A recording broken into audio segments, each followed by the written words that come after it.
quiser, deixa só o nome, não tem problema. A gente está começando agora o nosso Ossobuco remoto. Então, como é tradição, sejam bem-vindos e bem-vindas à edição especial Ossobuco na sua casa. Que bom que você está aqui com a gente. Para quem não conhece, o Ossobuco é um evento mensal de palestras curtas de 10 minutos, com 4 palestrantes a cada edição. Hoje estaríamos fazendo o nosso primeiro evento do ano em Brasília, no CCBB, e estaríamos realizando um sonho de levar o nosso Ossobuco para São Paulo pelas mãos do nosso querido Tum, que é um dos criadores do evento em Brasília, e que seria no CCSP, lá em São Paulo, né?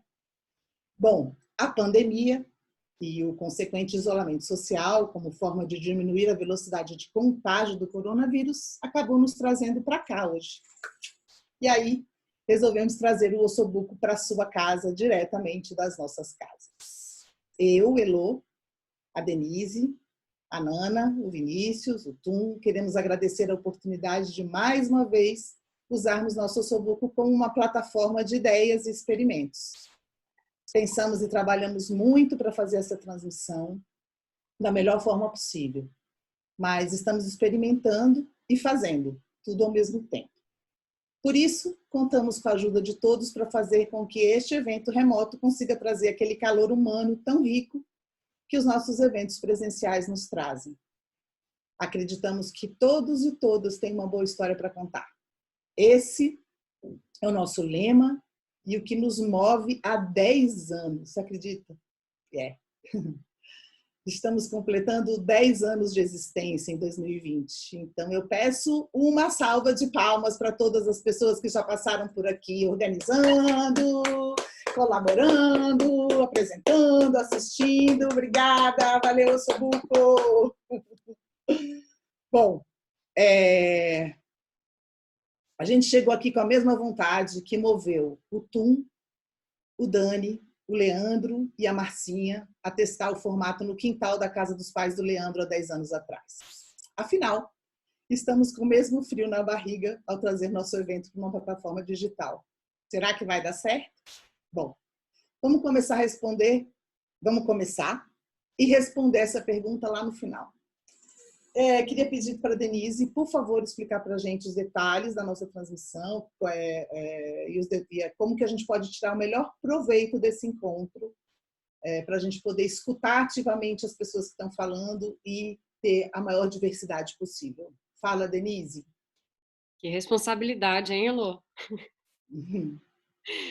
Bom, pessoal, essa aqui é a sala do Zoom. Para quem está pelo Facebook, consegue nos ouvir muito bem. A gente só não vai ter a interação com os convidados diretamente. O legal aqui da salinha, que a gente disponibilizou o link em todas as nossas redes, é que a gente vai utilizar o bate-papo para poder interagir com os convidados.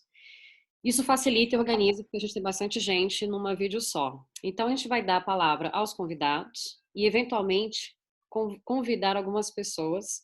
Mas a gente pede para quem estiver participando, que não seja a Thaís, o Thiago e o Max, por favor, colocar ali no bate-papo a pergunta.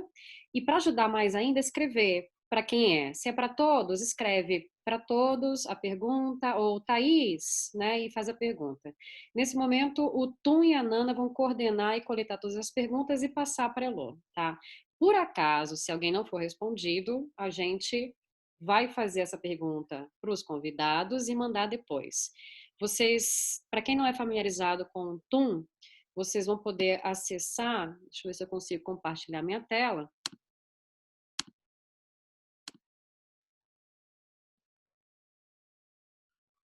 Cadê, gente? Estamos vendo seu e-mail. Não é meu e-mail que eu quero mostrar.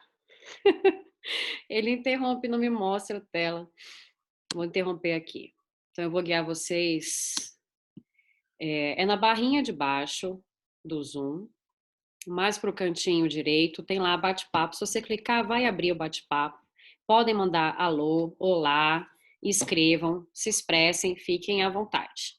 Para algumas pessoas, a depender da versão, ou se estiver no celular ou não, também vai aparecer um outro ícone logo do lado do bate-papo, que são as reações.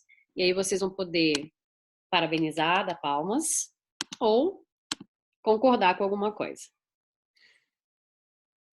Nesse momento todo que a gente estiver falando, a gente sempre pede, só reforçando, para manter o som desativado e os convidados ativam quando forem falar. E para os convidados, lembrando, levanta a mãozinha, se por acaso surgir alguma coisa, né? Na hora que começar realmente a roda de conversa, para a gente poder coordenar melhor. Esqueci de alguma coisa, Elô? Não, tudo certo. Bem tranquilo, né? Então, vamos lá. Antes de começar, eu queria registrar que a Mirá Design de Ideias está aqui hoje e está fazendo um registro visual digital da nossa conversa. Estamos testando um formato remoto e, se der certo, a gente vai ter um painel ilustrado lindo com os principais pontos que foram falados aqui na nossa conversa, beleza? E aí a gente vai postar depois nas redes. Obrigada, meninas e mulheres maravilhosas da Mirá. Bom, vamos lá. Temos 3 participantes com a gente aqui hoje. Eles toparam compartilhar um pouco da sua história, da sua vivência, nesse tempo em que estamos sendo testados no nosso grau de humanidade. Eu queria pedir para o Thiago Petra se apresentar e já começar contando uma história curta para ilustrar a sua visão do tema isolamento social. Fala aí, Thiago. Olá, boa noite. Todos estão escutando? Ok. Bom, sou Thiago Petra, sou psicólogo, trabalho psicólogo clínico e social, então trabalho no consultório com pacientes, mas também na universidade, dando aula de psicologia social comunitária e plantão psicológico, que acho que é justamente a matéria que mais demanda nesse momento. Mas tenho também uma militância muito forte no movimento da luta antimanicomial, e aí frente a uma ONG, Inverso, e também na coordenação do bloco do Rivotril, que é justamente a ideia do direito de aparecer e pertencer à cidade. Bom, a minha história envolve, então, a saúde mental. Eu faço atendimento aqui também de AT, que é acompanhamento terapêutico, que é um atendimento domiciliar. Então, a gente vai até a casa da pessoa que está precisando de ajuda. E eu fiquei uma vez mais de um ano com um paciente, com uma pessoa que estava demandando ajuda, só na casa dele mesmo, por uma questão de uma grande fobia social, uma ansiedade generalizada que ele sentia e uma fobia social que desencadeava até o pânico. Então foi uma experiência muito forte, porque na saúde mental já tem pessoas que estão confinadas, já estão pessoas que estão reclusas, isso na sua própria casa, fora a gente entrar na questão das clínicas e hospitais psiquiátricos. E aí, depois de um ano de trabalho, de indo na casa dele, de uma escuta, eu cheguei um dia na casa dele e ele estava no portão querendo sair. Então isso me surpreendeu e eu perguntei que ótimo, e para onde ele queria ir. E ele falou que queria ir para o Conjunto Nacional. Bom, quem conhece Brasília, o Conjunto Nacional não é o melhor lugar para quem tem fobia de pessoas, né? Uma fobia social, porque lá é sempre cheio. Então isso me espantou ele querer ir para lá, mas ele tinha um vínculo, né? Um shopping que ele gostava de ir e gosta. E a gente começou, mas não deu outras. Andando por lá, ele teve um pânico devido à quantidade de pessoas. E então a gente voltou para a casa dele, fiz esse acolhimento. Mas no final, na semana seguinte, ele quis ir para o Pátio Brasil. E a gente foi também. Ele sempre quis ir para shoppings. Então a gente foi trabalhando essa sensibilização com o espaço externo, sair desse confinamento, desse isolamento social, dessa fobia, até que atendi ele durante uns 4 anos e aí ele hoje está engajado em vôlei de praia. Ele escreveu um livro infantil. Então isso mexeu muito comigo. Assim, o que eu quero dizer é que há pessoas em sofrimento psíquico que já estão passando por isso há muito tempo. Já estão em confinamento, já estão diante de uma ansiedade generalizada muito grande, né? De uma tristeza profunda, num campo de desespero. E agora talvez é o momento da gente sentir, ter um pouco do que é isso, né? É impossível perceber essa dimensão, porque ela é muito singular, ela é pessoal. Então é uma questão de empatia e solidariedade com o outro. E aí com as pessoas que são segregadas diante da saúde mental, que realmente não tem um campo social e elas já estão em isolamento há bastante tempo. É isso. Essa história mexe muito comigo. Ok. Obrigada, Thiago. É bem impactante, assim, pelo menos para mim foi bem impactante ouvir essa história sua aqui. Mas vamos lá. Agora, eu queria pedir para a Thaís Cunha, nossa correspondente diretamente do futuro, falar um pouco sobre você e também contar a sua história. Vocês vão entender porque eu estou falando do futuro. Fala aí, Thaís. Entendi. Oi, Elô. Boa noite. Estou falando aqui diretamente de Milão. Mas, enfim, meu nome é Thaís Cunha, eu sou jornalista, tem 37 dias que eu estou dentro de casa. Bom, e não são exatamente 37 dias dentro de casa, porque as pessoas da Itália são muito parecidas com as pessoas do Brasil, então, assim como toda a população daqui, eu passei alguns dias achando que tinha um jeitinho para o vírus. Então, se eu for só até ali, se eu for só dar um passeio...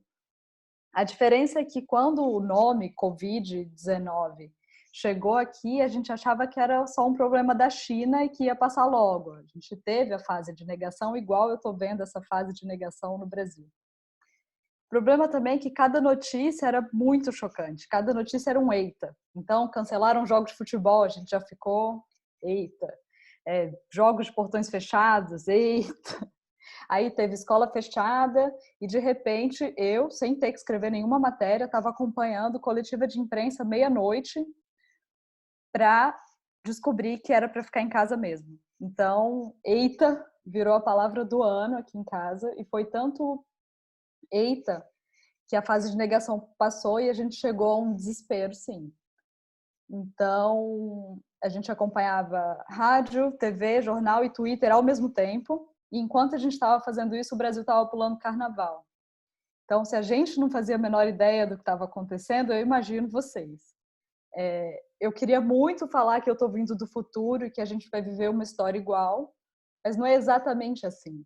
Porque quando o coronavírus chegou no Brasil, vocês tinham alguma informação. Eu não fazia a menor ideia. Era uma coisa da China. Então, virou uma obsessão minha fazer mais gente entender o que estava acontecendo. Então, eu comecei a tuitar todos os dias. Tuitava que morreram X, morreram Y, a curva funciona assim, é o tamanho da merda que pode dar, fica em casa. E essa missão deu uma sufocada no que todo mundo imagina que seja um isolamento saudável. Gente que acorda, faz yoga, faz live, faz pão de fermentação natural, aí canta na janela. Aqui foi um pouco diferente. Então, ficar no Twitter o dia inteiro foi um pouco meu tipo de isolamento por um tempo.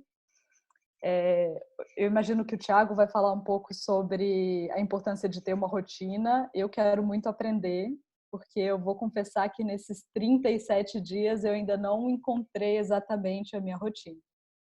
Porque o isolamento foi só se aprofundando com o tempo. Então, você passa da fase de não acreditar que está acontecendo, você entra em desespero. Eu não consegui ficar em desespero por tanto tempo também.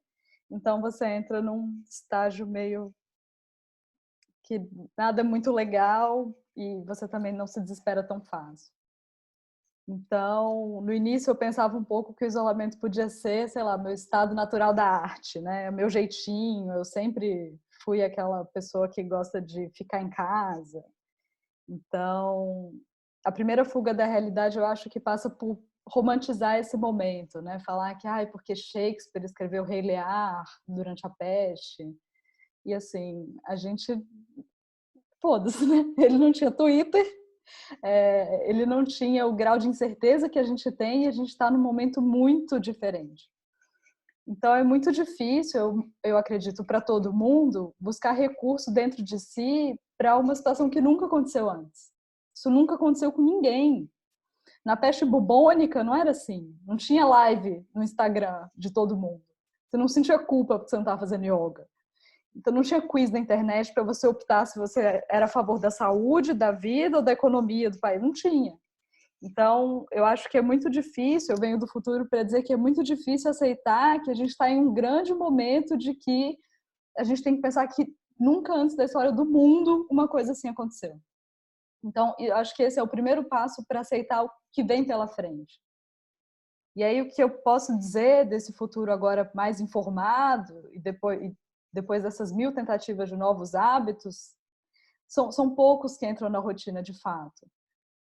Eu consigo me exercitar assim que eu acordo, demorou uns 20 dias até eu conseguir fazer com que isso fosse uma rotina, mas também está na minha rotina que eu vou chorar todos os dias. Às vezes vai ser pior, às vezes vai ser mais tranquilo, mas todo dia, 6 da tarde, as pessoas aqui publicam o número de pessoas que morreram. E para mim é muito difícil ver isso e não chorar. E eu acho que tudo bem estar na minha rotina também. Então, eu passo algum tempo também não fazendo a menor ideia do que vai acontecer, e isso em vários aspectos da vida, assim, a gente não sabe o que vai acontecer do mundo, mas eu também não sei o que vai acontecer da minha vida depois disso. E uma rotina comum aqui em Milão, pelo menos, e que eu espero muito que não aconteça no Brasil, mas tudo indica que sim, é que tem muito barulho de ambulância. Muito. O tempo inteiro. E incomoda. Mas o que também me sustenta um pouco é a certeza de que vai passar. Então, eu também estou aqui para dizer que vai passar. E a gente está aqui junto acreditando que vai passar. Valeu. Obrigada, Thaís. E, gente, agradecendo mais a Thaís ainda, porque lá já é mais de 10 horas da noite, né? Que horas são aí agora, Thaís? 11h27. 11h27, então é isso. Obrigada por você estar aqui com a gente hoje, tá? Imagina, eu que agradeço. Bom, vamos lá. Para finalizar, a gente tem os nossos convidados de hoje. A gente tem aqui o Max Maciel, que vai se apresentar também e vai contar a história que ele escolheu para contar para a gente aqui nesse comecinho. Oi, Max, tudo bem? Tudo bem, Elô.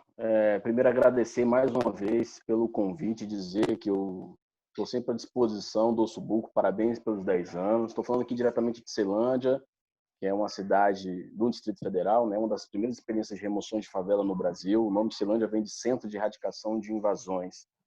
E começar essa história, tentar começar um pouco de como a gente recebeu sob o olhar periférico a notícia, né? Quando o governo do Distrito Federal, então, ele toma a iniciativa de ser um dos primeiros estados a determinar uma quarentena de 5 dias, a gente foi pego de surpresa e também, ao mesmo tempo, tentando passar calma para as pessoas. Contudo, quando chega na segunda-feira, que a gente percebe que ele edita um novo decreto e prorroga para mais 15 dias, a gente começa a enxergar nos olhares da nossa equipe e da população à nossa volta o problema que é um isolamento social dentro da lógica periférica. E o nosso maior medo era que o isolamento também passasse a ser um privilégio. Por que eu estou dizendo que o isolamento pode ser um privilégio? É porque a maioria da nossa população ela tem trabalho informal e está desempregada. Ela precisa do dia a dia para sobreviver. Ela não é aquela necessariamente que tem um prolabório no final do mês, né? Ela já fez a compra do mês, ela não pode comprar de novo. Ou seja, então se faltar no mercado, ela vai ficar sem comida porque ela já comprou o que tinha condição de comprar. Como nesse momento está faltando gás aqui, não tem gás na distribuidora. Todo mundo que acabou o gás está desesperado porque não tem gás, não tem como comprar gás, pela essa lógica. Então a história que eu conto foi quando a gente recebeu a notícia, a gente tentou passar calma, tranquilidade, e falando, olha, vamos superar os 5 dias, vamos ver o que vai dar. E a gente começou a enxergar na nossa equipe os olhares de dizer, cara, se ficar mais 15 dias, mais 2 meses ou 3 meses, como estão em outros países, a gente vai viver como? Se fechou o comércio e eu vivo da renda do dia, como é que eu vou sobreviver? Então, a história que eu trago hoje é de uma parcela da população que vai ter que se arriscar em não estar em isolamento para tentar montar uma rede solidária, para tentar fazer com que essas pessoas tenham a oportunidade de ficar em casa. Isso é a Rede Nacional Periferia contra o Coronavírus, né? Ou seja, são vários movimentos sociais. Eu sou da RUAS, que é a Rede Urbana de Ações Socioculturais. Tem um projeto em Ceilândia, que é o programa Jovem de Expressão, que atende, só nosso programa atende 200 jovens por dia. E esses jovens também são esses reflexos. E aí a gente começou a buscar histórias, né? Porque tem aluguel, tem água, tem luz. E aí a gente começou a receber relatos de alguns jovens, de algumas pessoas dizendo: Max, a gente não dá conta de ficar parado 15 dias. A nossa rede de cultura, por isso nós lançamos um cadastro da cultura, a galera que trabalha com eventos, começou a falar, todos os nossos eventos acabaram de ser fechados, a gente não tem absolutamente nenhuma perspectiva de como eu vou sobreviver este mês. Então, essa problemática trouxe um olhar terrível para dentro de nós.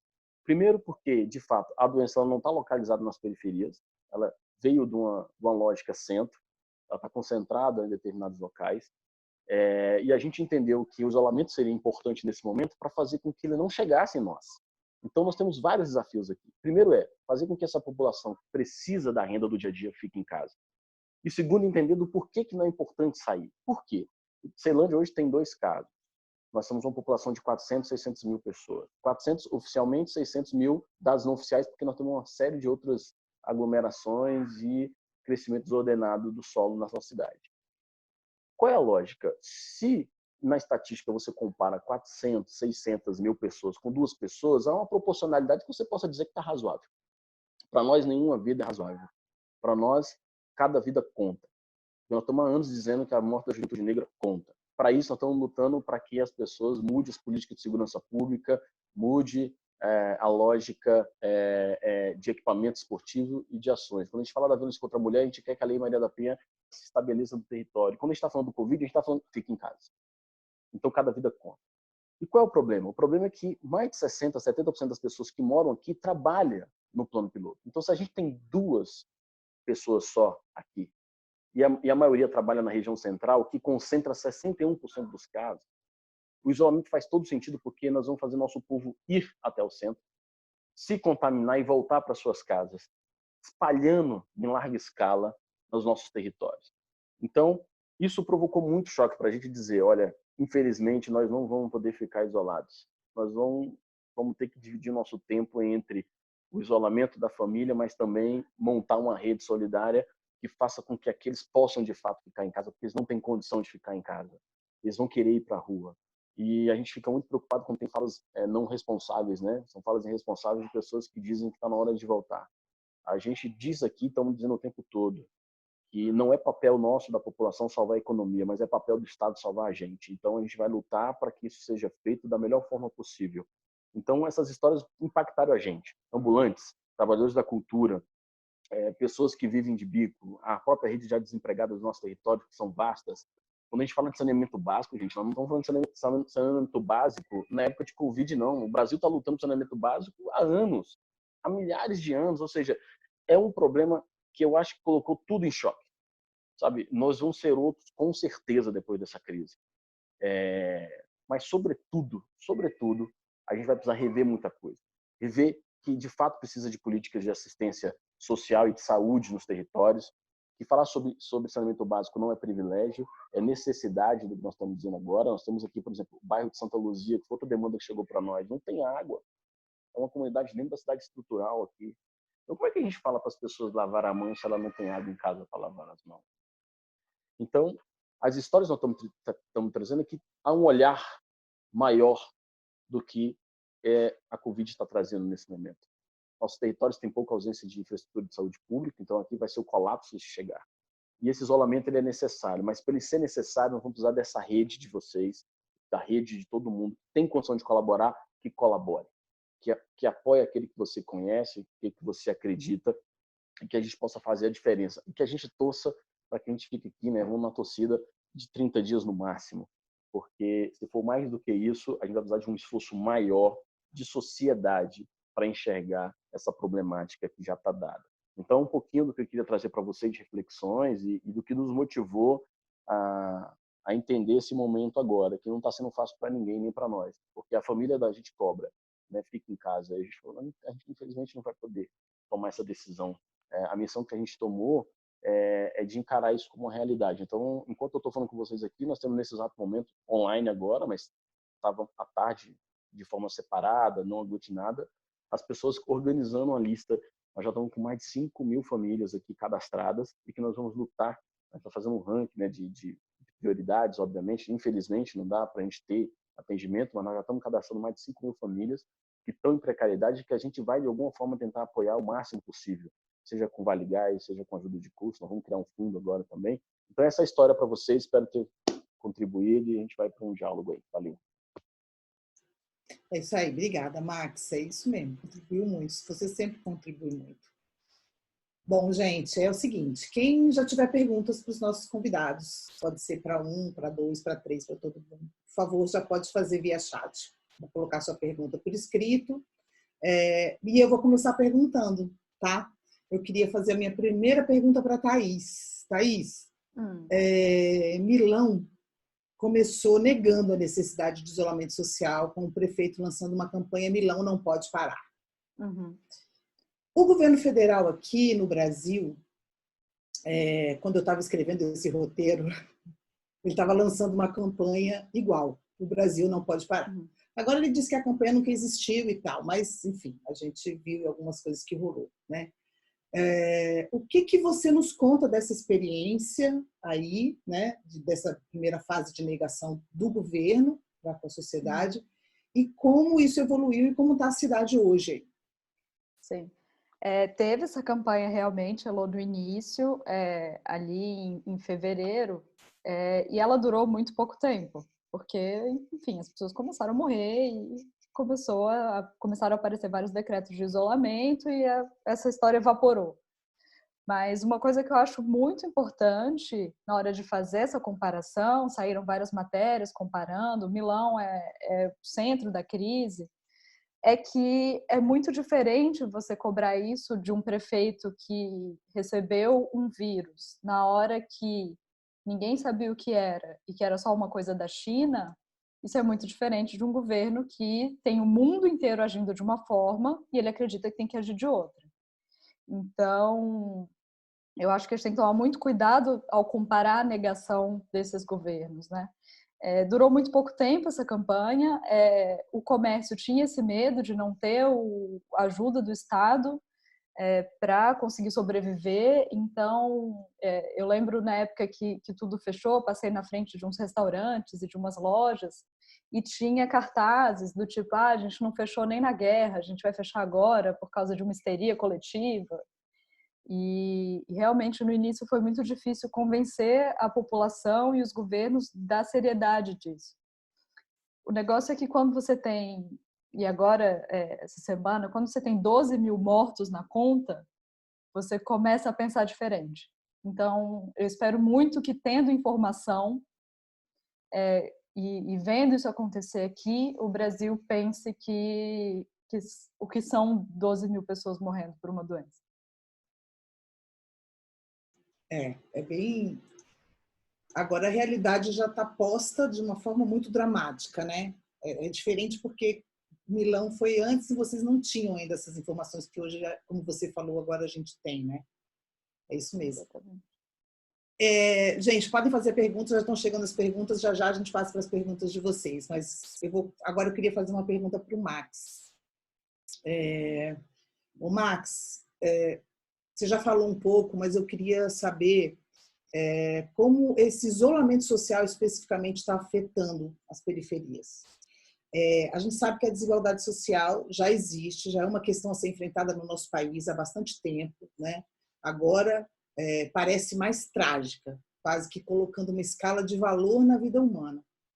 Muitas organizações das periferias têm feito movimentos para esclarecer a população e fornecer condições, como você mesmo falou, né, para que a comunidade consiga se alimentar e manter as necessidades. Conta um pouco mais para a gente de como está sendo essa realidade e eu acho que principalmente também da forma de se comunicar, né? Está todo mundo tendo o mesmo nível de informação, assim, sobre o que está acontecendo? Não está? Coloca para a gente um pouquinho isso. Você tem essa vivência aí e você conhece os movimentos que estão acontecendo no Brasil. Perfeito, Elô. Eu vou fazer a fala começando pelo final da sua. O nosso outro maior desafio nosso aqui é justamente as fake news. Ela tem sido um outro grande desafio frente à Covid-19, né? Porque você tem absolutamente de tudo, desde receitas absurdas, né, a informações inequívocas sobre ações do governo, sobre a possibilidade de não estar em nada, tipo de que, por exemplo, saiu recentemente no nosso território, começou a ser compartilhado de que o decreto tinha acabado e que todo mundo tinha que voltar para as ruas, né? Isso é até criminoso, né? porque quando eu falei quando eu fiz a fala inicial sobre essa coisa de como é difícil, ela está sendo difícil para todo mundo, para todo mundo. Agora, observa como é difícil para nós aqui, porque assim, a gente não está falando uma lógica predial, onde eu posso, por exemplo, fazer um show compartilhado com toda a minha vizinhança. A gente está numa perspectiva horizontal, em espaços pequenos, aglutinado de pessoas. Então, você falar, por exemplo, que dentro do processo tem que evitar aglomeração, isso na periferia não existe, porque nossas casas são lotadas. Eu não posso pegar o meu pai e trancar num quarto e servir comida para ele na janelinha, sabe? Não dá. Então, é tudo muito tenso para todo mundo. Como é que a gente controla nossas criançadas? E aí também inclui todas as criançadas, né? Tanto dos condomínios quanto a daqui. A criançada também tem vivido um processo de ansiedade muito grande, porque nem todo mundo tem a tarefa de organizar um fluxo organizativo para a gurizada, né? Então a meninada tem lutado para ir para a rua. E como é que você fala para o amiguinho, para a criança não encontrar com o seu outro amiguinho, sabe? Isso também tem sido outro desafio aqui para nós, de tentar. Eu sou pedagogo de formação, mas tem outras redes de parceiros aqui, tentando distribuir desde brinquedo até coisas simples como novas formas de se brincar que não seja só o smartphone, né? De criar seus brinquedos em casa e tal. E o desafio tem sido isso. A informação real e precisa chegar. Nós não estamos enxergando Milão, essa é real. Primeiro ponto. Por quê? Porque nós não estamos conhecendo ninguém que está contaminado no território mais próximo, pela escala de contaminação. Então as pessoas não têm essa dimensão. A saúde também nunca foi tão próxima desse público ao ponto de perceber que isso de fato possa ser um problema, né? Só quando alguém de fato mais próximo tiver adoentado é que o alarde vai ser grande. A gente não quer que isso aconteça, não quer que isso aconteça. Mas dentro dos nossos territórios, no geral, é o desespero. E o desespero pela grana, porque sempre foi. E muitos da nossa população, ela absorve no seu discurso parte do discurso da elite, né? De dizer que ele tem que ser não, realmente eu tenho que sair para trabalhar, porque senão vai quebrar. Sabe assim? Não é essa a lógica. Nesse momento de crise, nós vamos ter que... Por exemplo, eu não estou vendo ninguém taxar banco que lucra bilhões e trilhões por trimestre, sabe? E nós estamos querendo fazer com que o tiozinho da pipoca se arrisque a vender pipoca no centro da cidade, porque ele vai ficar sem condição de renda. Isso aí chega a ser desumano, né? Ninguém pensar. Alguém falar assim, todo mundo agora ficou preocupado com a economia, Lu. Sabe? A fome no Brasil não para de crescer desde 2015. Como é que as pessoas agora descobriram que tem fome no Brasil? Sabe, essas coisas são bizarras, chega até a ser ridículas, porque a gente começa a debater isso. E a gente não pode debater isso com os nossos. Nós não temos que fazer de uma forma mais de acolhedora. Então, nós estamos vivendo esse dilema. Acolher, ao mesmo tempo, combater as fake news, porque são muitas pós-verdades o tempo todo. E como é que eu falo que o meu link é verdadeiro e o link do outro não é verdadeiro, entende? Isso é outro problema. Pô, eu mando um link para ele falando, isso aqui é verdade. A outro manda, não, um link dizendo que essa é a verdade. E a nossa população não tem acesso à internet, ela tem acesso a uma plataforma, ela tem acesso a um aplicativo. Ela não vai linkar, ela não vai clicar em nenhum link para ler uma matéria e descobrir qual é a verdade. A informação que chegar para ela, ela vai disseminar na sua rede. Por isso, nós estamos, nesse cadastro que nós estamos fazendo, Lu, para encerrar, nós estamos fortalecendo muito as lideranças locais, porque a gente sabe que ela tem um valor de fala, né, um processo de fala e escuta mais importante que as pessoas identificam e reconheçam. Legal, Max. Você sabe que a sua fala me lembrou uma coisa muito importante. Assim, a comunicação, nesse momento, ela é muito importante. Ela é fundamental, né? Nessa questão das fake news. Tanto é assim que a ONU lançou um edital mundial, global, convocando criativos e comunicadores a enfrentarem o desafio de como se comunicar com as comunidades, com as periferias e com os lugares mais afastados do mundo. Quer dizer, é um problema, não é um problema daqui, é um problema global da nossa sociedade como um todo, né? E a questão da informação correta, ela é tão fundamental, principalmente no momento em que todo mundo tem muito acesso às informações incorretas, né? Como que a gente consegue ter a mesma força para passar a informação correta, né? Você estava falando e eu me lembrei muito desse... Tem uma semana que a ONU lançou esse edital, convocando mesmo as pessoas que trabalham com comunicação. E eu acho que a sua fala é exatamente isso que a gente precisa olhar para esse lugar, né? Obrigada, Max. Sempre muito bom falar. Tiago, para você agora, a minha pergunta, antes da gente começar a pergunta de todo mundo, estar em casa não significa vida normal, né? Mas será que a nossa tentativa de sermos produtivos 24 horas por dia em casa não está fazendo a gente perder a oportunidade de, que a gente tem falado tanto nas redes sociais, de diminuir o ritmo, da gente se conectar mais com as nossas vontades, com as nossas realidades, né? Com a nossa vida local? O que você tem visto e você tem ouvido nas suas conversas e consultas? Bom, há várias questões aí. Primeiro, ficar em casa, acho que a Thaís também falou um pouco disso, não dá para romantizar, né? Nem glamourizar esse momento. Não é um momento fantástico, não é um momento bonito, é um momento de muita angústia. E de muita angústia porque é um momento de incertezas. E nós somos baseados no planejamento, no controle das coisas, né? A gente tenta manter uma certa certeza das coisas. E quando a gente está no campo complexo e dinâmico, que tudo muda, as informações estão muito rápidas e o tipo de convivência, de plano mudou, nossos alicerces mudaram, isso gera muita angústia, né? E pode desencadear ansiedade, uma tristeza profunda, um desespero e por aí vai. A questão de atividades em casa, assim, também é muito importante a gente realmente ter rotina, né? Isso é importante a casa ter uma rotina, seja ela você dentro da sua casa ou a casa mesmo, o coletivo que estiver dentro aí da casa, como o Max falou, tem perspectivas que não têm opção de isolamento, né? Ver aí a perspectiva da favela, ver a perspectiva de pessoas em situação de rua, ver a perspectiva dos acampamentos, sem terra, sem teto, das aldeias indígenas, dos quilombos. Tá? Mas diante do que a gente está falando, assim, de onde vem essa pergunta, além de uma rotina comunitária, você tem que ter uma rotina pessoal, né? Seja do seu ambiente comunitário, seja do seu aspecto individual. A questão é que muitas pessoas, como a gente também nos ensinaram, né, de que ficar em casa ou o ócio, ele dá um sentimento de fracasso, de inutilidade, muitas vezes a gente pensa que a gente tem que se encher de atividades, né? E aí fazer diversos cursos online, participar de diversas lives, e a gente acaba, de novo, gerando um campo de estresse, de ansiedade. Porque a gente já vem de um mundo da aceleração, a gente já vem do mundo do excesso, a gente já vem de um mundo que demanda uma performance, né? Demanda muito, muito desempenho. E ultimamente, nesse grau de individualismo que ela coloca, ela dá a ideia de que a gente tem que ser autossuficiente e empreendedor de si. Todo mundo tem que ser empreendedor. Então, ela não aceita erros, falhas, ela não aceita nenhum tipo de negatividade, o que ela classifica como negatividade. Só que agora não é o momento da gente se acelerar. É o momento da gente se desacelerar, né? Ou seja, reduzir a aceleração. No sentido de que a gente tem que...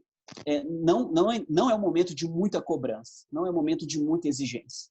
É um momento de reconhecer seus próprios limites, é um momento de reconhecer suas possibilidades, né? É um momento de fortalecer, de ampliar os vínculos, né? De manter suas ligações, suas mensagens, momento pontual de pedir ajuda, né? E não esperar muitas vezes que a ajuda venha até você. A gente tem que pedir essa ajuda.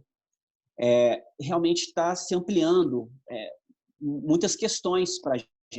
Realmente a gente estava no mundo, como a gente estava no mundo da aceleração, a gente pouco estava percebendo a influência que nossas ações têm no mundo e com o outro. Esse campo realmente da empatia, da solidariedade, estavam sendo corrompidos. Então a gente volta, porque assim, esse lado da liberdade, da responsabilidade voltou. Porque se eu furar essa ideia, se eu acho que eu tenho a liberdade individual de sair na rua, eu posso estar ferindo uma ética de convivência com o outro. Então, é muito importante essa separação da liberdade e da responsabilidade. E o mundo voltado para o indivíduo, para o individualismo, acabando com todo aspecto coletivo, comunitário, agora talvez é o momento da gente refletir sobre esse aspecto. A ideia não se cobrem, né, não exijam muito, né, apesar de ser necessário ter uma rotina. A gente está falando da dosagem disso, da medição disso. Uhum. Você falando me lembrou daquela história que diz que o que está acontecendo agora é o nosso planeta reagindo aos humanos, né? Que nós somos o vírus e que, na verdade, está rolando um ataque imunológico do nosso planeta contra aqueles que estão atingindo ele, né? E tem a ver com isso, com essa questão da sociedade muito individual, enfim, né? É isso mesmo. Agora a gente vai começar a passar para as perguntas dos nossos participantes aqui. A primeira pergunta é do Breitner, para o Max, tá? Max, pela sua vivência em Ceilândia, quanto seria um valor aceitável da parte do governo para que a população pudesse sobreviver, pelo menos mantendo as condições de vida? Difícil pergunta, Max. Olha aí o desafio.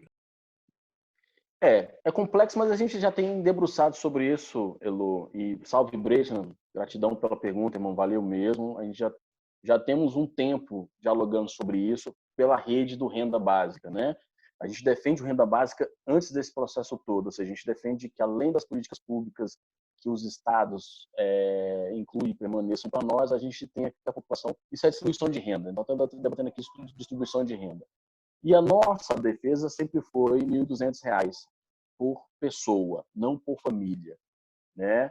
Nos Estados Unidos, por exemplo, o próprio Vale do Silício tem apresentado uma proposta de $1.000 por pessoa. Só que lá nos Estados Unidos, como são neoliberais e liberais, eles discutem $1.000 pela lógica de simplesmente receber $1.000 e o Estado não entrar com mais absolutamente nada. A gente acha que não é por aí.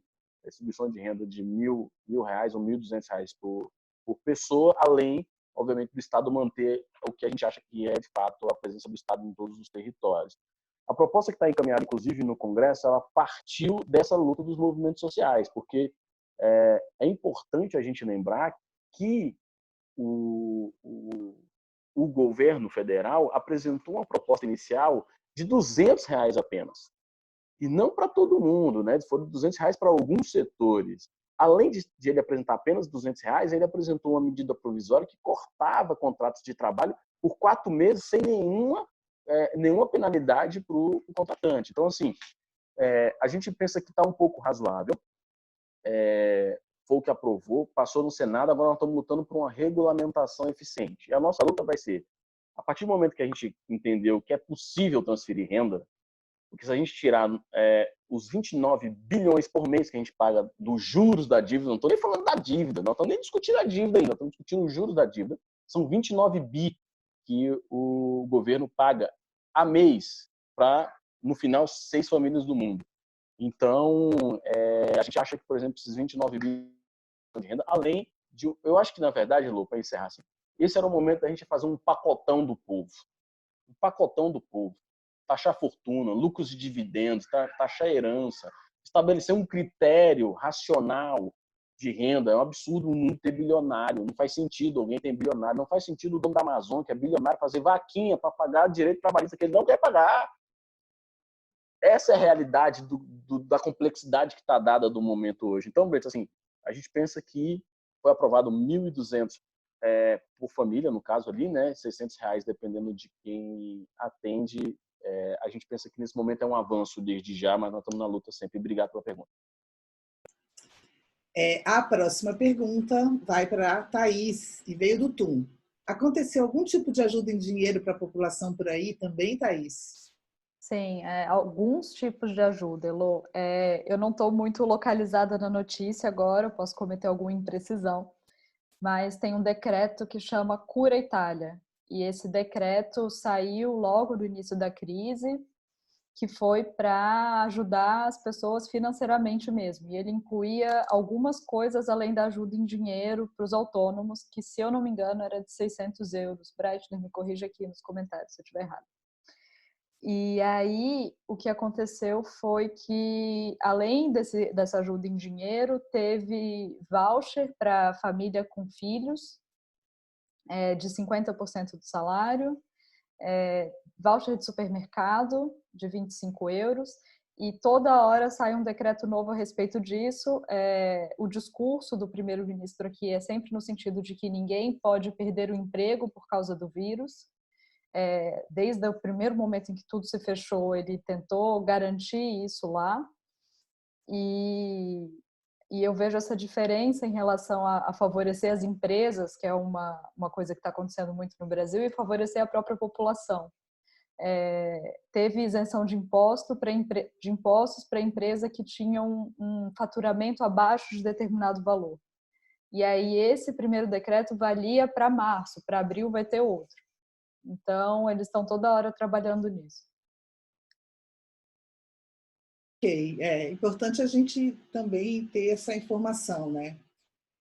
Gente, olha só, para quem se interessou pelo edital que eu falei aqui, que a ONU soltou para criativos e pessoas de comunicação, o Tiago, querido, colocou aqui nos comentários o link para esse edital, tá? Então é só vocês entrarem aí no bate-papo e podem acessar esse edital, ele está aberto a todo mundo que quiser participar. Beleza? Vamos para a próxima pergunta. Para Max e Thaís. Veio da Maíra. Como me sentir confortável em ficar em casa porque sou privilegiada? Tenho feito ações com meus amigos, doações e ficar muito atenta às notícias, como disse a Thaís. Tenho formação em psicologia e tenho procurado meio que dar apoio psicológico online na minha cidade, Juiz de Fora, em Minas Gerais. Então, a pergunta é: tem como me sentir confortável em ficar em casa porque eu sou privilegiada? Eu acho que essa pergunta é para todo mundo, né? Quem quer começar? Vamos lá. Pode ir, Thaís. Pode ir, Max. Não, assim, gente, eu acho que não é o momento da gente introjetar culpa em ninguém. Nós temos que entender absolutamente os nossos limites e o que de fato é ao nosso alcance, né? O que nós não podemos aceitar nesse momento é qualquer tipo de inércia. Então, se desde já você já está se colocando à disposição online, fazer atendimento, isso é maravilhoso. É maravilhoso, né? O Thiago trouxe esse tema aqui que foi formidável. Nós, Jovens Expressão, por exemplo, nós estamos com terapia no Zoom, inclusive comunitária, todo mundo ali. A gente tem essa metodologia da terapia comunitária aqui. E também as nossas psicólogas estão fazendo atendimento individual para os nossos jovens, né? Então, nesse momento, eu acho que o máximo que a gente consiga doar vai ser formidável, vai ser importantíssimo. E isso não pode, a gente não quer introjetar culpa, né? A nossa preocupação é aquela pessoa que tem a oportunidade de ficar isolada, que tem a tranquilidade de não se preocupar com nenhuma possibilidade de renda nesse momento, e essa pessoa ficar pedindo para que as pessoas vão para a rua porque a economia não pode parar. Esse, para nós, é que é o dilema que a gente não pode aceitar. Então, essa é, nesse momento, o debate, né? Então, se você pode, contribua com o que você tem capacidade de contribuir, que já está, com certeza, fazendo um grande feito. E ficar em casa, nesse caso, né? Você está fazendo muita coisa, né? Sim. Vamos lá, Thaís. Então, Elô, foi um cuidado muito grande que eu tive que ter na hora até de pensar em como que eu ia contar a minha história aqui, de não parecer a pobre menina que está na Europa e sentindo culpa pelo privilégio que isso poderia gerar. Isso foi um incômodo que eu tive mesmo. Eu acho que quem puder ajudar com dinheiro é uma coisa que as pessoas precisam, mas eu também não tenho dinheiro para ajudar as pessoas. Então, uma coisa que eu fiz foi informar. Eu tentei trabalhar muito nesse campo de combate a fake news. Eu sou jornalista, eu estava fora de redação há um tempo já. E, bom, voltei. E no Twitter, eu aproveito que minha conta é verificada e eu escrevo informações lá o tempo inteiro. E, inclusive, no último discurso do Bolsonaro, eu fiz uma thread, quem não sabe, aquele fio no Twitter com vários tweets, desmentindo cada uma das abobrinhas que eles falaram, e ainda falei que, gente, se quiser dar print e mandar no WhatsApp para as pessoas, que tem @, verificada falando isso, já ajuda. Então, eu foquei muito nessa questão de ajudar com informações confiáveis. Eu acho que isso tem ajudado as pessoas, isso me consola um pouco em relação à culpa do privilégio, mas eu acho que é muito importante justamente ter esse pensamento que a Maíra está tendo, que é como que eu vou ajudar, como eu posso ajudar. Eu acho que é boa essa provocação. Tiago, você quer falar também sobre isso? Sim, mas é mais enfatizando os pontos do Max, da Thaís, que primeiro a gente realmente tem que ter total compreensão diante de outras perspectivas que não cabe ao isolamento, como o Max falou, diante de uma vivência de comunidade. Então, a ideia, talvez, aí é ver dispositivos de como a gente pode reduzir esses danos, né? Como pode ter equipamentos de proteção individual ali ou comunitário. Hoje mesmo saiu um tutorial muito bacana para como pode a gente mesmo da nossa casa, com ingrediente e ser entregue à pessoa, né? Como a gente pode informar isso, como a gente pode também protegê-las, né? Como a gente falou, é uma questão de um momento de muita empatia, solidariedade, de maior responsabilidade de convivência com o outro. E também junto à Thaís, da questão de que é muito importante, saudável agora, falando de saúde mental, a gente procurar informações nos meios sérios, oficiais, que têm um caráter técnico e ético, né?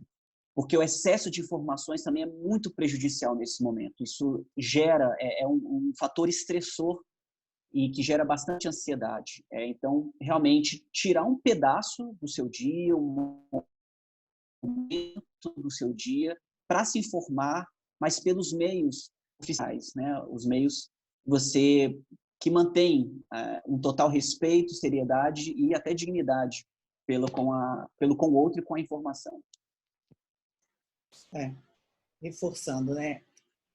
Bom, próxima pergunta é da Ana Rita para a Thaís. A Itália chegou no pico da pandemia. Isso vai mudar alguma coisa na rotina de vocês? Chegou? Existe essa informação assim? Não, tem se falado sobre isso porque deu uma estabilizada no número de novos contágios e as mortes tão estáveis também, o número de mortos por dia. O governo tem muita cautela em falar em pico de pandemia, porque, bom, acho que todo mundo que está acompanhando o vírus sabe o que é a curva, né? Então, depois que você chega num topo do contágio, aquilo ali começa a cair, e aí o que se diz é que você pode começar uma abertura e tal. Bom, coincidentemente eu escrevi uma matéria sobre isso, e tá fresco na minha memória, mas que o que eles pedem é muita cautela, porque as pessoas acham muito que chegar a um pico da pandemia significa ter uma abertura de tudo. E segundo os epidemiologistas, isso não é viável. O que acontece é que menos novas pessoas estão pegando. Então, o governo está começando a ensaiar uma abertura muito lenta e muito gradual lá para depois da Páscoa, para evitar que, ao abrir, você tenha uma segunda onda de contágio e essa segunda onda poderia ser muito pior. Então, a gente vislumbra ali alguma possibilidade de colocar o pezinho para fora para o fim de abril, mas essa situação deve continuar por muito tempo ainda. Ok. Tiago, para você, essa agora veio do pessoal que está acompanhando a gente no Facebook, porque a gente está transmitindo no nosso Facebook também, né? E no Facebook do Max, tá? Tiago, já precisei socorrer uma vizinha com crise de pânico. O que se pode fazer para tranquilizar e socorrer neste momento? Bom, e isso tem acontecido bastante, aconteceu comigo também, aqui na semana passada, uma crise também de um vizinho. Bom, tem dois termos aí. Uma questão bem pontual é acionar primeiro quem tem mais vínculo com essa pessoa, né? Geralmente é o familiar, mas acionar também algum amigo, alguma pessoa próxima, que sabe que tem um vínculo afetivo, porque no momento de pânico, de maior ansiedade, de crise, são essas pessoas que trazem uma segurança, uma maior compreensão. Bom, nessa aproximação pode ter algum risco? Pode, mas também a gente também está lidando com o campo das possibilidades, né? Não está no campo do ideal. é, claro, se aproximar, essa pessoa que tem um vínculo com uma pessoa que está em crise, tomar suas medidas de proteção, de higiene e fazer esse contato, procurar oferecer essa ajuda. Outro campo é o campo profissional, né? O campo da própria especialidade da psicologia, de poder acolher essa pessoa. Se ela já tiver algum profissional que está acompanhando, é acionar esse profissional e via telefone, via chamada, de vídeo, ela pode também estar acolhendo essa pessoa, ou grupos comunitários. Tem diversos grupos comunitários também, observei que tem essas perguntas. A gente pode acionar o Conselho Regional de Psicologia, eles têm todo um grupo de mútua ajuda que estão se mobilizando para atender as pessoas em crise gratuitamente. Então, é procurar esses grupos que oferecem ajuda. Então, tem esses dois campos, assim, o do profissional, procurar o profissional de referência, caso essa pessoa tenha, seja o psiquiatra, o psicólogo, e outra é ter algum familiar, algum amigo, alguma pessoa próxima de maior vínculo que possa estar junto desse momento de crise, de pânico. É bom saber, né? Porque pode acontecer com todo mundo isso, né? Agora que está todo mundo em casa, os vizinhos estão todos em casa, a gente às vezes nem conhece direito os nossos vizinhos, né? Agora, uma pergunta para a Thaís, que foi do Felipe e o Rodrigo também, eles fizeram a mesma pergunta. Eu acho que você já respondeu aí, mas enfim, vamos reforçar. Qual a perspectiva de voltar à normalidade? Tem uma posição do governo ou isso muda todo dia? Ou eles falam exatamente sobre essa perspectiva aí? Bom, isso muda todo dia. Quando começou o isolamento decretado pelo governo, né, eu não posso sair de casa sem ter um documento que comprove que eu tenho motivos reais para sair de casa, tem uma série de multas que você pode pagar se sair de casa sem justificativo. Então, quando começou isso foi no dia 11 de março. Eles previam que no dia 3 de abril ia passar. Esse prazo, obviamente, já foi adiado, porque a epidemia ainda não está sob controle aqui. Então, essa ideia que a gente tem de que quando abrir vai todo mundo se abraçar, ir para o bar, não sei o quê, não é exatamente assim. A reabertura vai ser bem lenta e cautelosa para evitar realmente uma segunda onda. Então, aqui a gente fica chutando. Eu acho que lá para maio, talvez no fim de abril a gente já tenha alguma frestinha aberta, mas talvez lá para maio você já consiga ver alguma ideia de normalidade. Esse é um negócio também que eu escutei, que é essa coisa de todo dia muda, né? E aí algumas pessoas ficam pedindo uma coerência. Poxa, mas ontem você falou uma coisa, hoje você está falando outra. É assim mesmo. Foi o Drauzio Varela que estava falando isso. Agora me lembrei quem era exatamente. Ele falou, gente, é assim, a gente vai ter que lidar com hoje está assim, amanhã a informação já vai ser outra. E a gente vai ter que se adaptar a isso, a gente vai ter que entender. E daí, mais uma vez, né, a necessidade da informação correta, da informação transparente, da gente saber quem é que está falando, escutar as coisas da fonte certa, né? Enfim, é isso aí. Bom, próxima pergunta. É do Tum para o Thiago.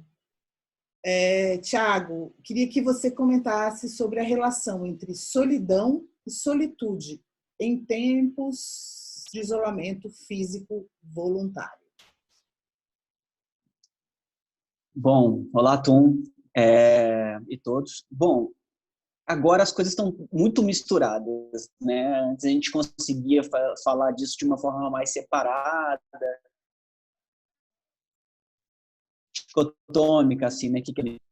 Às vezes é possível, né, a gente manter um campo de solitude, de solidariedade, e também de estar bem conosco mesmo, né, nessa quarentena, de procurar atividades que façam bem para nós, não cair no campo da solidão mesmo, como um campo patológico, do sofrimento, de uma tristeza, de algo mórbido. Mas também é isso, como a gente não está falando de algo para se cobrar muito, né, para não se exigir bastante, muitas vezes a gente vai sentir solidão em meio à solitude, né? Então a gente também vai ter esse componente de combustão mesmo. Achei bem interessante que a Thaís falou que ela está se formando, tal, mas às 18 horas, todo dia ela vai lá e tem o seu momento de angústia, de choro.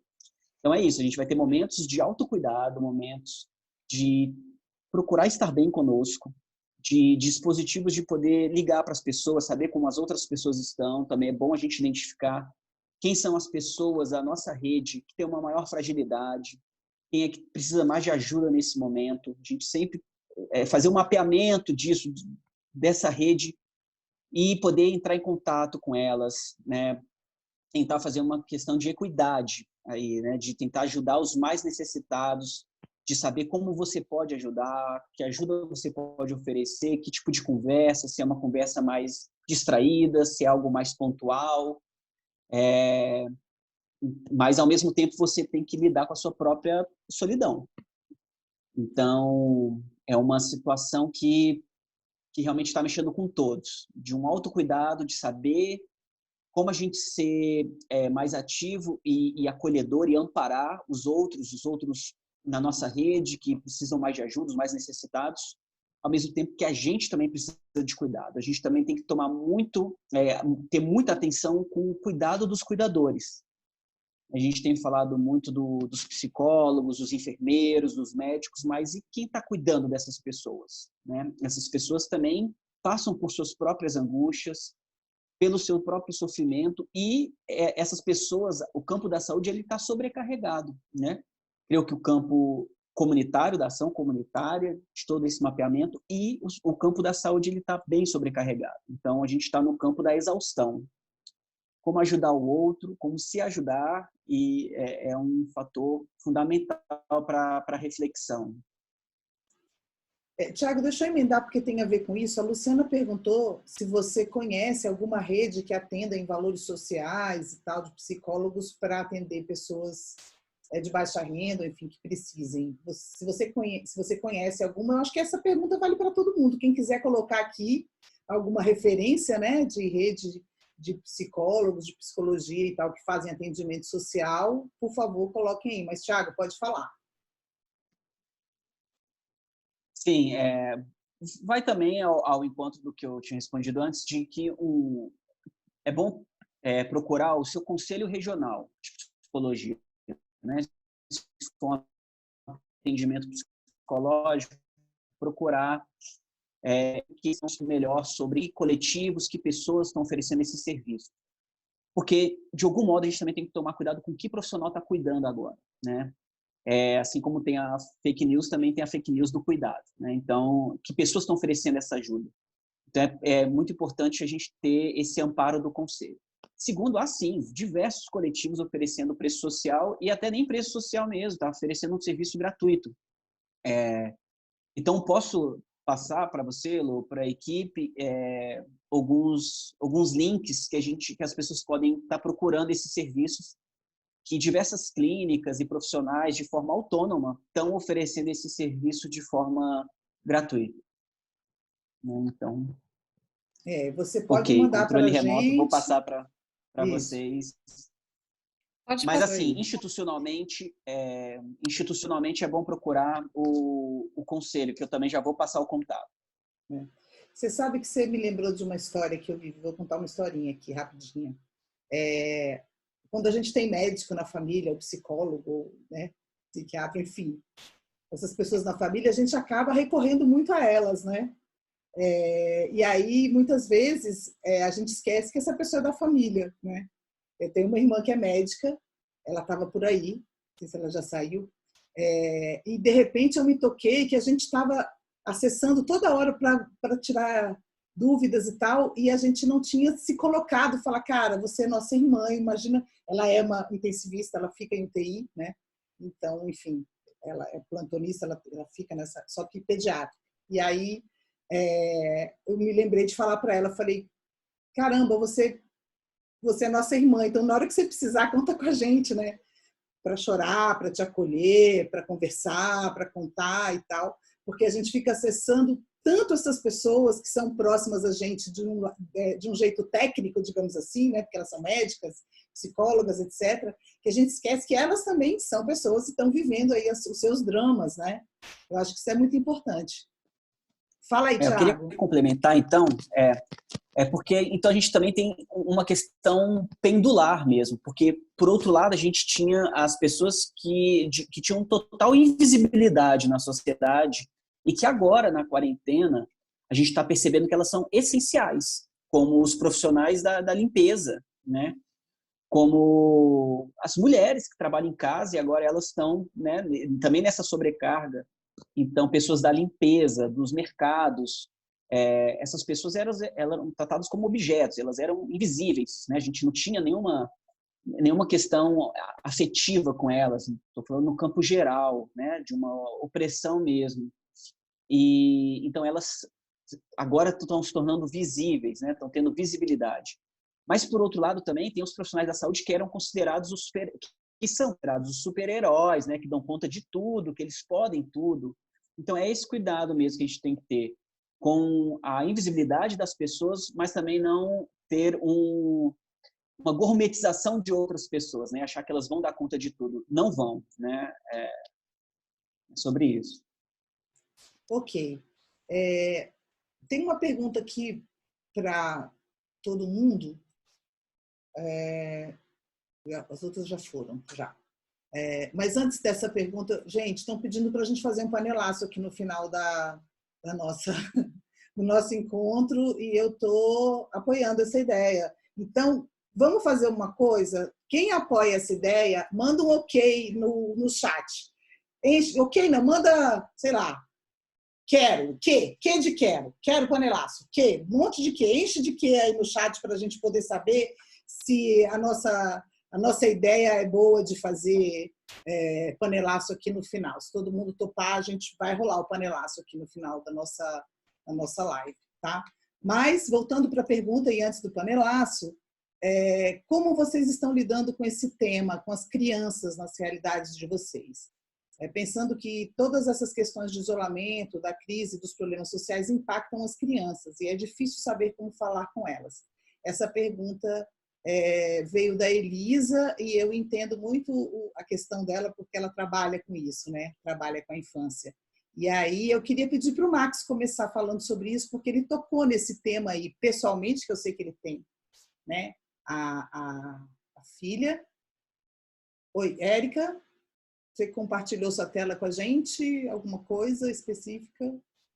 Não, tá tudo bem. Beleza, não, tudo bem, sem problema.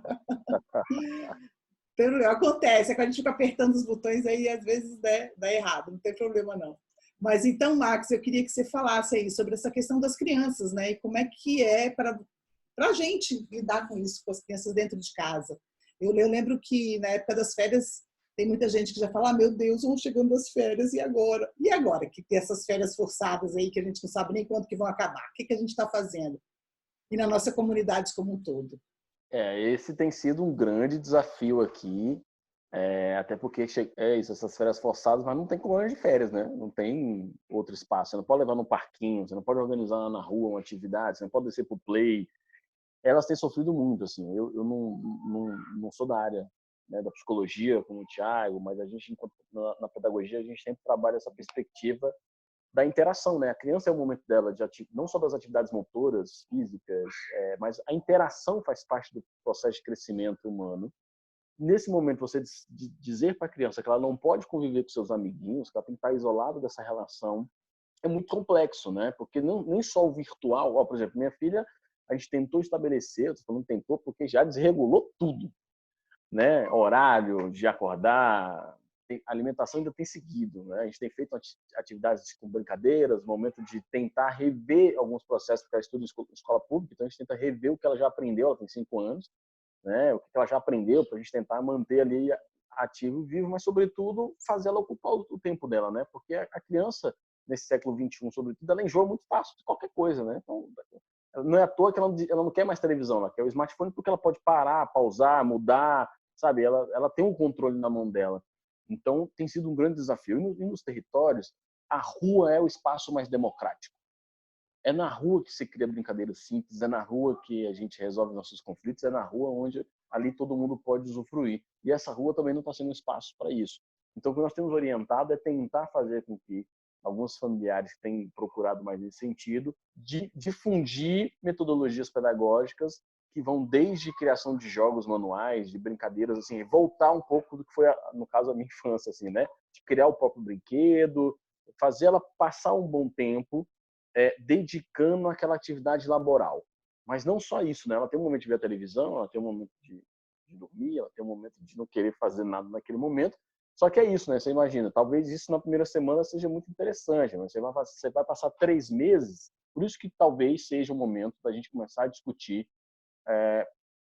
para as instituições que podem algumas aulas online, mas isso vai ser um aprendizado para todo mundo, inclusive para a criançada, né? Como é que você vai fazer ela ficar ali pausada?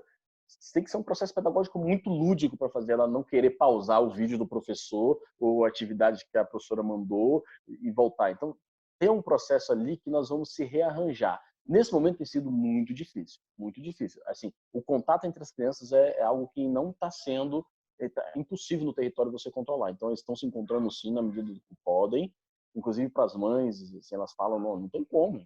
Tem todos os afazeres que nós temos que fazer, eu não posso privar ela de ir no portão, né? Então, esse trabalho aí é um trabalho mútuo nosso e eu confesso que nós vamos aprender junto. Vamos aprender junto. Se a gente não consegue, né? Imagina as crianças. Para a gente está sendo difícil, imagina para elas, né?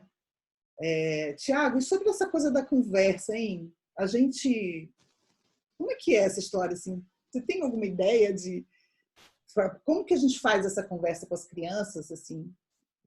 Se isso é indicado falar sobre o tema, não é? Enfim, como é que é isso, né? Eu não pensei nisso, porque não tenho criança, mas enfim, vamos nessa. Bom, é indicado, sim, até porque é um drama e um trauma social, então não tem como fugir disso, assim, e esses traumas sociais vão se resolver por ações sociais, por um diálogo. O mundo todo está assim, né? Assim, pelo menos a nossa realidade ali do hemisfério norte, alguns países aqui do hemisfério sul, então não tem como esconder, e nem é bom, porque a criança tem sua própria inteligência. A gente muitas vezes subestima a criança, como ela vai compreender, e ela vai compreender da maneira que ela conseguir, né? Ela vai absorver as informações necessárias para ela compreender essa realidade, né?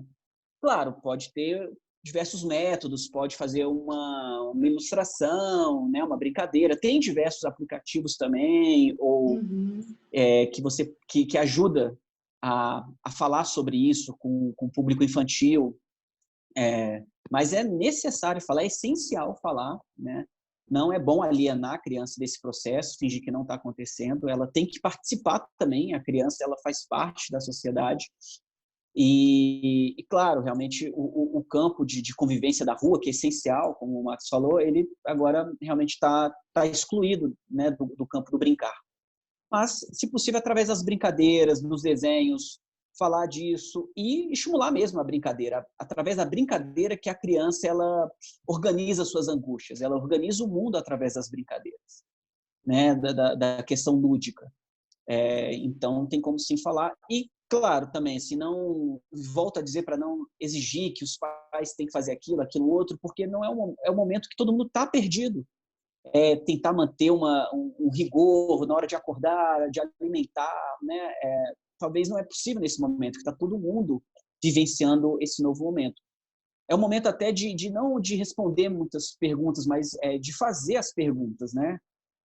Não tem muitas respostas agora, a gente está gerando questões, a gente está gerando, e isso vai ser respondido depois de um tempo, vai ter vários estudos, com certeza, sobre isso, no campo científico, também no campo social, comunitário. Então, eu vejo dessa maneira. Novos métodos de aprendizado vão surgir, de comunicação com o público infantil vão surgir, mas é isso, não vamos nos cobrar de um rigor, mas é sim importante avisar e dialogar com as crianças sobre esse momento para elas entenderem e não subestimar, elas vão entender da maneira delas. Assim.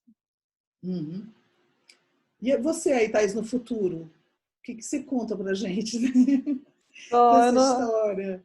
Eu temo não conseguir contribuir muito com essa área, eu não tenho crianças, mas aqui, nas matérias que eu já fiz, já conversei com mães, é o mesmo comportamento de não saber o que fazer com as crianças em casa. Eu acho que os grupos da escola são muito, muito importantes nessa hora. É uma coisa que elas usam, trocam ideia do que fazer, do que não fazer. Aqui tem um símbolo da luta contra o coronavírus, que é uma nuvenzinha com arco-íris, e as crianças escrevem "vai ficar tudo bem". Aqui no condomínio tem esse desenho pendurado em várias janelas e tal, então eles estão usando isso para engajar as crianças nessa mensagem de esperança, de que agora tá ruim, mas vai ficar tudo bem. Essas brincadeiras, a gente, olha, que chegou aqui para mim, já chegou o meu instrumento. Você pediu no Rapelo? Olha aqui, gente, eu consegui, porque vocês sabem que eu tenho um assistente aqui hoje comigo, que está aqui, ele não aparece, mas ele está aqui, que é o meu filho, ele não é uma criança, mas é o meu filho, né? E aí ele já pedi, ele já trouxe para mim a minha panelinha. Eu acho que está na hora da gente encerrar, né, a nossa conversa. Eu estou vendo umas crianças pulando atrás de umas mães aqui, né, Raquel, querida? A gente falando de crianças, e aí as mães já estão há um tempo. Olha, o Tum também já está com a dele, maravilha. Vocês querem um minuto para pegar suas panelas? Mas a gente tem mais alguma coisa para falar para vocês aqui. Primeiro, eu queria agradecer muito aos nossos convidados e a disponibilidade deles de estar aqui com a gente esse tempo todo, tá? E agora vai aparecer na tela de vocês uma enquete que a gente está fazendo para saber de vocês o que vocês acharam. É uma enquete muito rápida, com 2 perguntas bem rapidinhas. E aí, olha lá, tudo bom? As crianças já estão pedindo aí os pais e as mães, né? A presença dos pais e das mães. E aí, enquanto vocês respondem essa enquete, Dê, já conseguiu mandar a enquete? Já está chegando para as pessoas?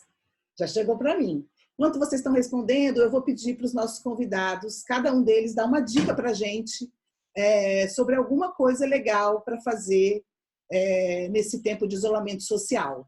Então, eu queria começar com o Tiago falando para a gente qual a sua dica, Tiago. Olá, então, é fundamental também na questão, quando a gente fala muito de saúde mental, a gente esquece da dimensão do corpo, né? Então, eu tento... minha dica é fazer um alongamento durante o dia, né? Tomar um banho, né? Colocar uma roupa, não, como a gente falou assim, não ficar só de pijama. E uma dica no mundo do entretenimento é ter uma série fantástica, que é a primeira série original da Netflix africana, que chama Queen Sono. É fantástica, eu gostei muito de assistir. Então, aliás, falta até o último capítulo, quem sabe hoje, o último episódio. Mas é essa, Queen Sono, uma série original do Netflix africana e de livro, 31 de março, né? Foi o dia ali de 64 do golpe. Então, eu sugiro Tá aí que o vocês motivo do leiam nosso panelaço, hein? Marighella, biografia do Marighella. Maravilhoso. Muito bom, muito bom. Max, qual é a sua dica, queridão? Diga aí. Entrou a votação na tela aqui, agora eu já voto. Então, minha dica, uma coisa que tem dado muito certo é isso, trocar indicações de filmes, livros e música, né? Então, eu indico para quem quiser ouvir, o Djonga acabou de lançar o seu 3º CD, vale muito a pena ouvir, Djonga, que é diretamente de BH. Eu penso também que é tentar mapear um pouco de ações que está acontecendo na sua cidade, colaborar da melhor forma possível. E além de vídeos, se tiver um TED muito grande, vai para o Twitter, arruma treta. Twitter é ótimo para acabar com o nosso TED. Inclusive, vou deixar o meu aí, tanto o Instagram quanto o Facebook. O Twitter é @MaxMacielDF. Desde já, muito obrigado mais uma vez. Eu estou lendo O Crime do Padre Amaro. Eu não estou com o livro aqui, mas é histórico, né? Tá aí, então fica de recomendação. Então, é maravilhoso, uma dica que é arrume treta, né, gente? Que maravilhoso. Esse seu buco realmente é especial. Obrigada, Max. Thaís, vamos lá, você. Não saiam daí ainda, vamos lá. Bom, eu acho que para quem quer se aprofundar em desastres, eu recomendo a série Chernobyl, da HBO. Ali nos primeiros episódios você consegue ver umas trapalhadas das autoridades em relação à dimensão do problema, que dá para identificar muito com o que está acontecendo agora. Eu gostei muito de Chernobyl. Eu recomendo o aplicativo Down Dog para atividade física, tá de graça na loja de apps. E eu recomendo jogos de tabuleiro. Aqui é uma coisa que distrai muito a gente e tem aplicativo, você não precisa comprar jogo. Então a gente jogou muito Banco Imobiliário e muito War nesses dias de isolamento. War? Muito bom. Jogos de tabuleiro, né? Sim, já tinham voltado com toda a força e agora mais ainda. Isso, você se distrai. O Max quer falar uma coisa? Max, diga. Só observação que eu percebi da rede de juventude é que com certeza nós vamos virar campeões mundial de LOL. A molecada entrou no LOL, tá jogando LOL de uma forma que vão ser campeões, porque agora LOL vai ter competição internacional, né? Então tá aí, a galera tá praticando. Eu vou ter que fazer uma pesquisa, porque eu tenho que confessar que eu não sei do que você está falando, meu amigo. Eu queria dizer que, inclusive, o Flamengo, que é o time brasileiro, foi para a final na última Copa do Mundo de LOL. E o Brasil já é referência, na verdade. É isso. Gente, olha saudade isso. do Flamengo, hein? Tô com saudade do Flamengo. Denise, você, vai lá. Oi, gente, eu encerrei aqui a enquete. Elo, eu tenho um recado para você. O painel da Mirá tá pronto. Oh! Jura? Gente, eu não falei que essas mulheres são incríveis e maravilhosas. Vocês querem mostrar pra gente o painel? Vamos terminar as dicas e vocês mostram o painel, tá bom? Beleza. Então, Denise, dá sua dica aí. Aproveita que você já tá falando. Ai, meu Deus, a minha dica. Gente, a dica que eu tenho, porque na verdade é o que eu faço todos os dias. Eu começo o meu dia e eu não abro o celular enquanto eu não meditar. Então, eu medito, tomo um café. Aí eu deixo meu dia começar, para não começar no perrengue. E a outra regra que eu tenho é, depois das 20 horas, eu não vejo mais nenhuma notícia. E eu não vejo nenhum pronunciamento. Me faz muito mal. Então eu cancelo tudo depois das 20, e aí eu só vou fazer depois do café que eu tomar no dia seguinte. Maravilha. Mr. Tum, por favor, diga lá qual é a sua dica. Então, acho que em tempos desse isolamento, né, que você fica muito em casa, acho que é importantíssimo a gente meditar e achar essas práticas para a gente não ficar só parado no sofá mesmo, né? E eu tenho uma plataforma muito legal, que é da Smart Fit, que chama Treina em Casa, e toda terça e segunda e quarta, ou terça e quinta, estão subindo vídeos novos, de treinos novos, e aí tem tipo abdominal, aquecimento, várias paradas, e vale muito a pena, que são vídeos curtos, dá para você fazer na sala de casa, e para você não ficar parado, se mexer, fazer uma atividade física, mesmo em casa, né? Tipo, eu acho que é uma dica bem legal para todo mundo.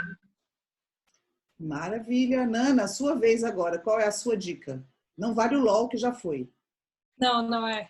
Eu nem sou tão viciada. Bom, a minha dica é, cara, tomem sol e tomem água. Isso parece meio óbvio, mas eu reparei na minha primeira semana que eu já tô há 14 dias dentro de casa. E eu passei 8 desses dias sem tomar sol, sabe? Sem ir lá fora. Assim, então, acho que no meio dessas pequenas pausas que a gente faz para se conectar com a família, para perceber o nosso ambiente, para perceber o nosso espaço, é legal tentar manter a saúde em dia, né? Acho que essa foi a coisa assim que eu achei que para mim fez uma diferença no meu ânimo, na minha vontade de dormir, inclusive, direito, depois que eu comecei a parar em alguns pequenos horários para tomar sol. Bom demais, isso é verdade. Vitamina D, né, gente? A gente precisa de vitamina D. Então, a minha dica é o seguinte: nessas horas a música salva muito, eu acho, sabe? Música é uma companhia maravilhosa, né? E a boa música é incrível. Então, eu queria dar uma dica de uma playlist de uma galera daqui de Brasília, da rádio, da Criolino, né? Sistema Criolino. Eles têm o canal deles no Spotify é Rádio Criolina. E aí eles fizeram uma playlist, eles estão lançando acho que uma por semana, e eles fizeram uma playlist agora como é que é? Os velhinhos em casa. Deixe os velhinhos em casa. E a playlist é muito legal, apesar de eu não ter gostado muito do nome, mas enfim, tem músicas de todos os tempos, e tem músicas incríveis, daquelas que a gente adora relembrar, e é uma viagem muito legal no tempo, quando a gente está fazendo qualquer coisa, deixar essa playlist rolando, e eu super recomendo, né, a música como companhia aí para as nossas histórias. Então, agora eu queria ver o painel. Pessoal da Mirá, pode compartilhar a tela com a gente, para a gente ver o painel, como é que ficou. Luíse, ou... E quem vai falar? Ingrid? Luíse. Olha aí! Nosso painel. Gente, que legal! Olha lá! Periferia. Boa, Mirá! Maravilha, ficou excelente. Feliz aniversário ao Sobuco!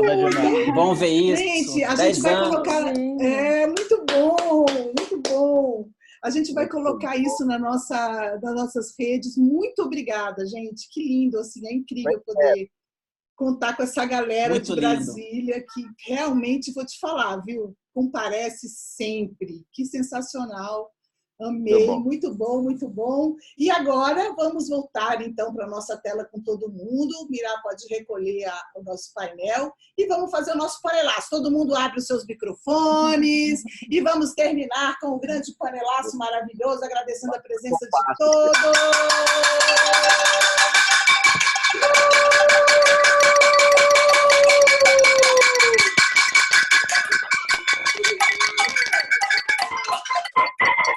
É isso aí! 31 de março não é para ser comemorado. Dia 31 de março é para ser panelaço. A gente Então, muito obrigada pela presença de vocês todos. Foi incrível. Para mim foi maravilhoso. Eu estou aqui suando e feliz ao mesmo tempo. Essa equipe sensacional do Osobuco, que está sempre aqui com a gente. Muito obrigada. E a gente vai subir esse vídeo lá no YouTube depois para quem quiser escutar. Gratidão. E um beijo bem grande para todos vocês. Fiquem bem, fiquem em casa quem pode, né? Quem não puder, se proteja. Muito obrigada, gente. Beijos. Tchau, tchau. Obrigada. Beijo a Tchau, todos. todo mundo. Valeu.